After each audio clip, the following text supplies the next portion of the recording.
just got back from my first trip to Italy, where I spent some time on the island of Sardinia and a few days in Rome, and what I experienced was life-changing. I'm going to share with you my experiences and what you should expect if you're planning a trip to Italy, specifically Rome and Sardinia.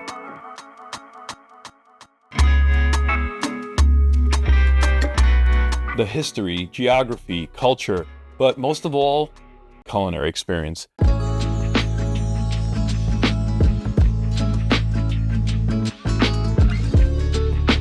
We had the entirety of the spectrum of food, from simple fire-roasted chestnuts gathered from the farm owned by our bed and breakfast host, to a 10-course religious experience at the one and only 3-star Michelin restaurant in Rome, La Pergola.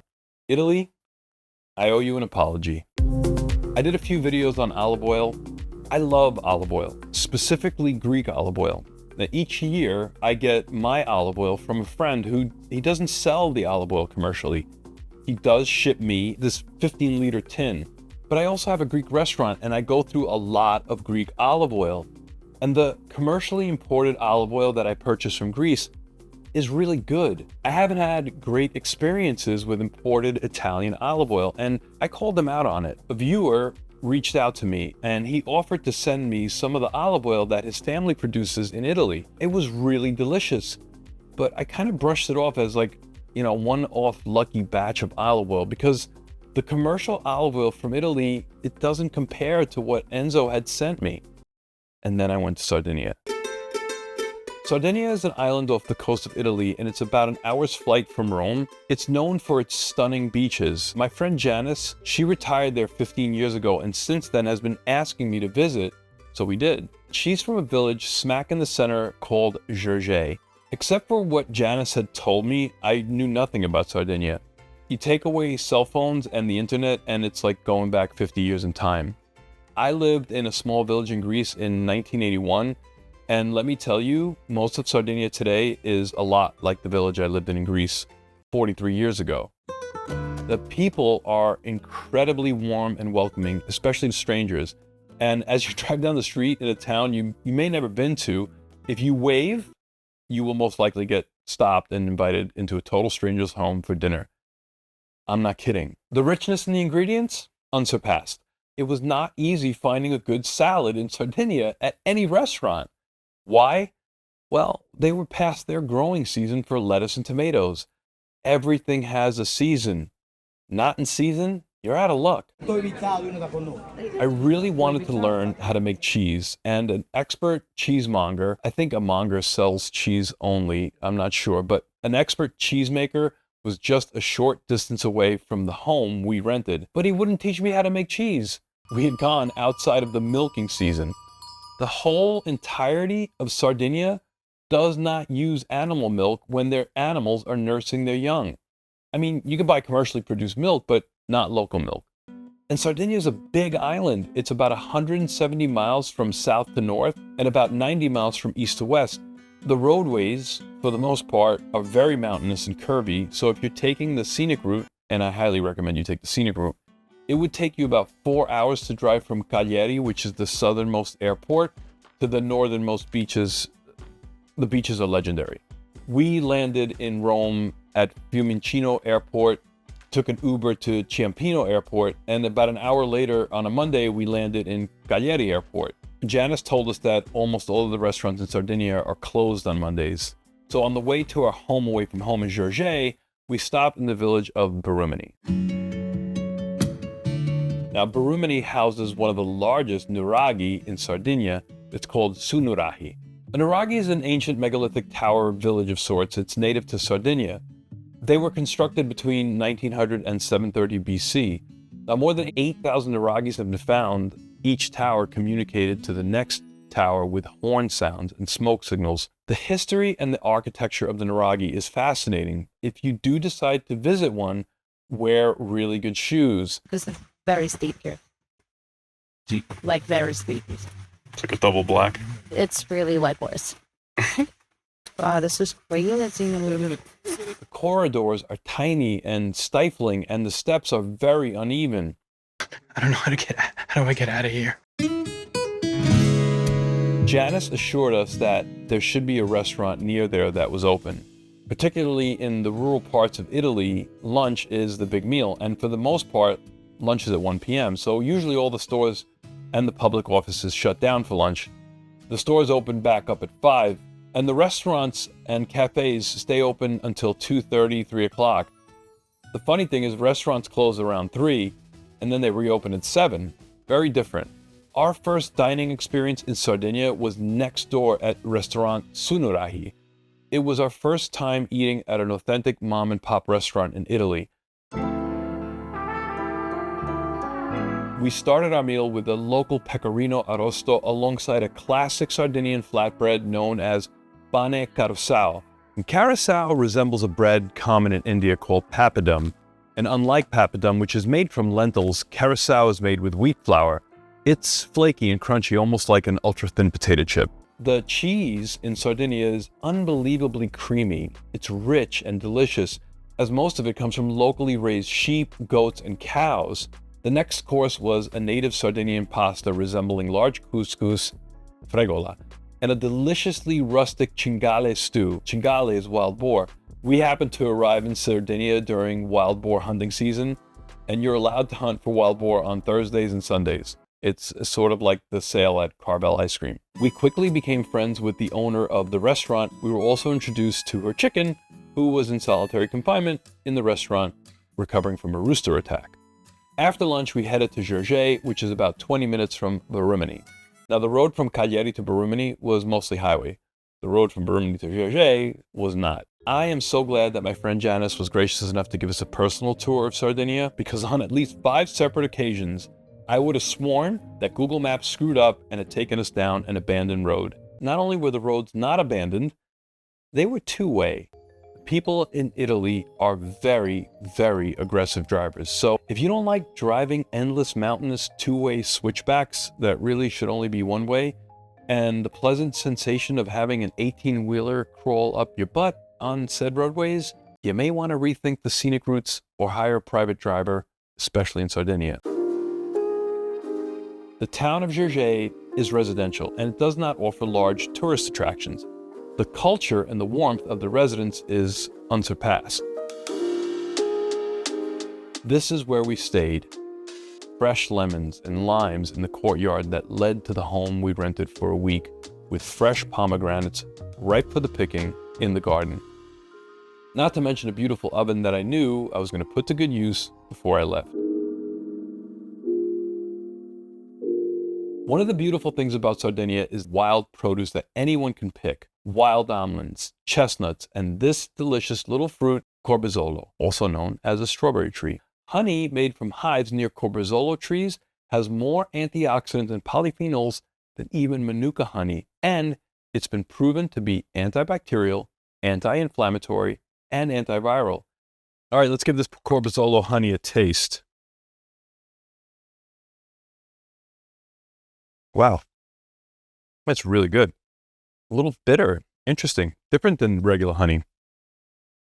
Delicious. If it's got the medicinal values it claims to have, I'm sold. Just another contributing factor to the overall wellness of the Sardinians. Janice insisted on our first night that we watch the sunset at her friend's farm stay spa and restaurant, Isperdas. It is a handmade rural retreat and spa. The Olanu brothers had a vision to convert their family property into a resort that was modeled after the history of Sardinia dating back to the Nuragic Age in 1900 BC. Let me go further back. Before the Nuragic Age, scattered throughout Sardinia are over 3,500 Domos de Janus, also known as Tombs of Janus. They are over 5,000 years old. Pre-Nuragic men carved out rock rooms that housed their loved ones while waiting for the regenerative journey to the afterlife. Tombs resemble homes. In many of these tombs, they have the door to the afterlife. This one is not particularly clear and indicated, with the doorway. But in the back of the tomb, they believed that there was another life after death. So after they used them for living, they used them for cemeteries. Claudio Olanu is a genius mason, and he built by hand his farmstay spa and resort. Isperdas also has a phenomenal restaurant where they feature nothing but authentic classic Sardinian recipes like Guglielmones. Guglielmones are a type of handmade Sardinian ravioli that almost resembles dumplings. Classic guglielmones are filled with a mashed potato, pecorino cheese, and mint filling. But just like regular ravioli, you can fill them with whatever you enjoy. Guglielmones means curly lines. They get their name from the weaving pattern that seals the filling in the ravioli. Ok, andiamo, prendiamo, lembo, si chiude così, così, così, così.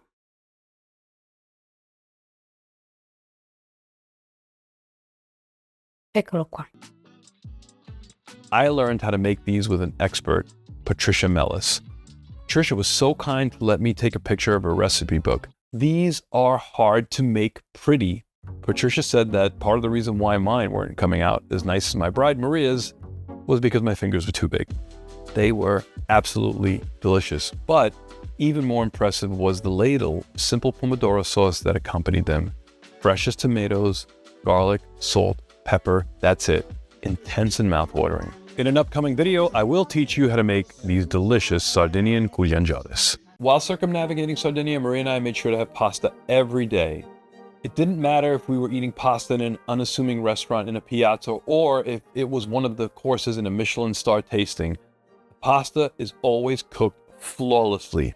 The pasta in both Sardinia and Rome, the two parts that we visited in Italy on this trip, makes 90% of the pasta that I've consumed in America borderline inedible. Thanks a lot, Italy. It goes beyond the tenderness in the cooking process. I think it may have something to do with the flour they use. But I also believe that for Italians, pasta is their pride, and no one ever takes their pasta dishes lightly. Even though we missed the cheese-making season, we hit Sardinia just right for the olive harvest. Each drop everywhere was nothing less than perfect. Italy, the olive oil I consumed in your country was the best and most consistently delicious olive oil I have ever had. Better than Greece, better than Spain. Now, if you would be kind enough to stop exporting your crap olive oil. Janice was an unbelievable host, and she took us to ancient villages for a taste of the unique culture in each. Some are famous for their looms and weaving museums like San Mugeo and Isili. Maria, the caretaker of our rental, was gracious enough to invite us into her home and show us her craftsmanship. Her loom has been handed down to her and has been in the family since the 1800s. Each village is adorned with murals by famous artists. Villages like San Sperate and Orgosolo have a greater concentration of murals. We visited the beautiful seaside town of Bosa. It was gorgeous. Nothing brings me greater joy than to walk into a rustic bakery and sample their delicious morsels, some of which are based on family recipes handed down for centuries.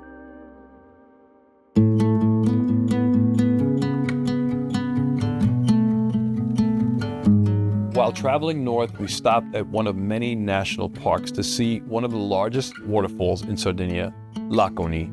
One of the unexpected pleasures of visiting Italy is the ancient architecture that is everywhere, like this castle near the waterfall Cascata Maggiore di Liconi. I butchered that. There are endless surprises like what seems to be a misplaced forest of eucalyptus trees next to a yummy batch of free-to-pick corbezzolo. We journeyed from Gerge to Sorgono. We made a few stops along the way, stopping in little towns. If you want to venture off the beaten path, the locals rarely go out to eat. They cook at home, and for good reason. The ingredients they use are remarkable.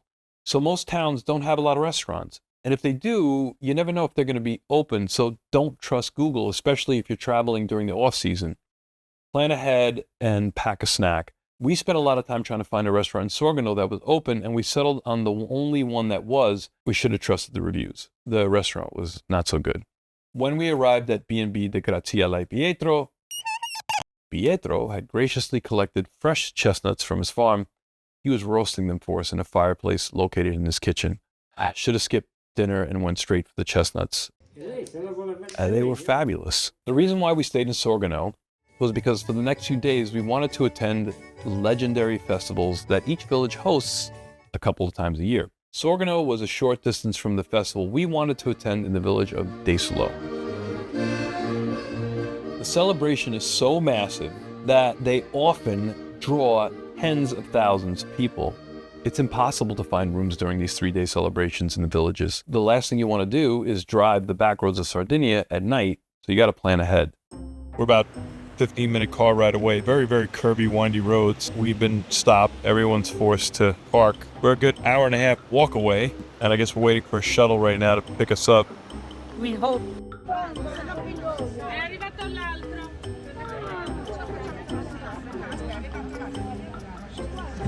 The festivals are steeped in heritage, history, culture, and rich foods. A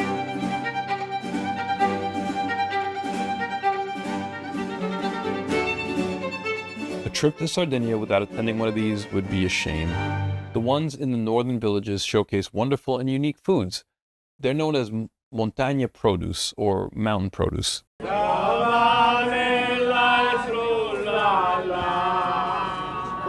The highlight of each festival for me is the Hunter's Feast. Farmers and hunters prepare a meal that involves their harvest. Ours was a super yummy goat stew, homemade prosciutto, and the spectacular Cannonau wine in a water bottle. My friend Harvey happens to be an expert on wine, and he recommended I drink a varietal of wine traditional to Sardinia, Cannonau.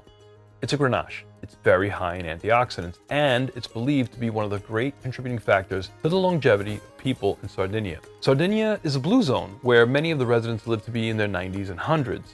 The local wines are usually served in decanters, and alongside every great bottle of wine is a spectacular, vibrant green, delicious bottle of olive oil. So the way I communicated with local Sardinians was using Apple Translate. I asked the guy who seemed to be in charge of the Hunter's Feast if the absolutely delicious wine he served in a water bottle had contained any sulfites or if they used any pesticides.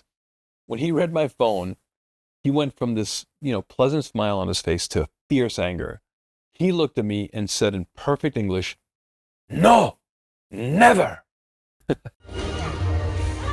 The larger festivals get a bit commercialized. They had a center stage highlighting traditional village attire, dance, songs, and mythical masked men known as mamutones. They are symbolic of proprietary rights for the fertility of livestock and good luck for the year.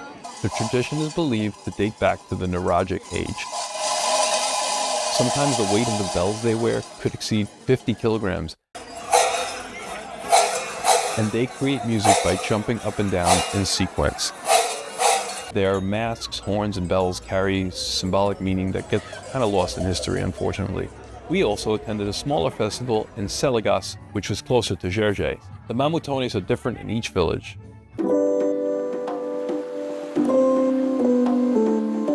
No trip to Sardinia should be without a visit to one of the beaches. Sardinia has over 200 beaches, and if you're looking for an upscale vacation in Sardinia, one of the most exclusive beachfront areas in Sardinia can be found in the northeast in Porto Cervo, known for its over-the-top luxurious resorts. We visited a beach not too far from Sorgono in the town of Mari Ermi. It was a wild experience because it felt like you were walking on sand, but it wasn't sand. It was made up of these tiny little pebbles. I wanted to take home some, and Janice, flipped out. Next to murder, it was one of the most illegal things that you can do in Sardinia. And getting caught at the airport not only means incredibly large fines, but also jail time. Leaving the beach, we were met with yet another pleasant surprise in the seaside town of Cabras. This Michelin guide food stop, Ristorante Il Caminetto, where one dish was more extraordinary than the next, like the grilled and fried calamari, oozing with the fresh taste of ocean iodine and spider crab. I wish I could chew the shell.